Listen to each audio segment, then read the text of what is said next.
Welcome back. This video will show how to use the graphing calculator to determine points of intersection. Let's first take a look at two linear equations. One thing about using the graphing calculator, the equations do have to be solved for y. So this first equation is in the appropriate form, but this second equation is going to have to be solved for y. So let's go ahead and subtract 2x on both sides. So we'd have 3y equals negative 2x minus 12. We'll divide everything by 3. So our second linear equation solved for y is going to be y equals negative 2/3 x minus 4.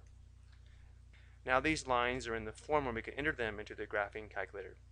So let's go ahead and get our graphing calculators out. Go ahead and press y equals. So y1 will equal 5x minus 21.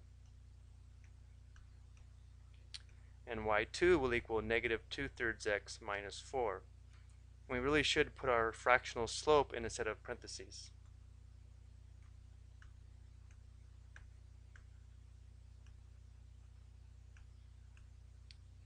Now let's go ahead and press graph. And if we find the point of intersection on the screen, that's good news. If we don't, we would have to adjust the window. So this is the point of intersection here. Let's go ahead and press second trace, option 5. And now it's going to ask three questions. It's going to ask for the first curve, the second curve, and then for a guess. If we only have two graphs on the screen at one time, we can just go ahead and press enter for the first curve, enter for the second curve.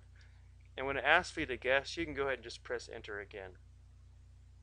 And we can see the point of intersection is the point 3, negative 6.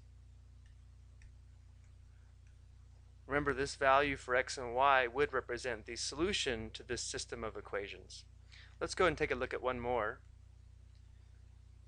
Notice the first equation is solved for y again, but notice this time it is a quadratic equation. So we'll have the graph of a parabola, and then our second equation is a line, so we'll have a parabola and a line, but we do have to solve this equation for y. So we'll go ahead and subtract 4x on both sides. So we have negative y equals negative 4x minus 1. And then we'll divide everything by negative 1. That'll just change the sign of everything. So we'll have y equals 4x plus 1 for our second equation. Let's go back to our calculator. Press y equals. Let's clear these out. y1 will be x squared plus 1. y2 will be 4x plus 1. Let's go ahead and press graph. Now for some reason, if your calculator did not have the standard window, remember you can always just press zoom 6. That'll switch it back to the standard window. Notice on this graph we can only see this point of intersection, and this point of intersection is off the screen. So we are going to have to adjust the window. Since we want to see higher on this graph, we're going to increase the y maximum. So let's press window. Let's change the y maximum to 20 and see if that's high enough. Press graph. And there's our parabola. There's our line. We have a point of intersection here. And now we see the second point of intersection on the right. Now the calculator can only find one point of intersection at a time. So let's go ahead and press second trace. Option 5. Notice the cursor is blinking very close to this point of intersection. So let's go ahead and find this point of intersection first. So let's press enter 3 times. And the first point of intersection will be the point 0, 1.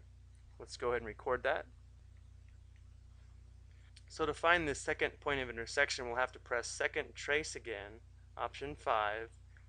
But before we press enter now, we have to move this cursor closer to the second point of intersection. So if we press the right arrow, the cursor will move to the right until we're closer to this point of intersection, somewhere in there. And now we can press enter 3 times. And the second point of intersection is the point 4, 17.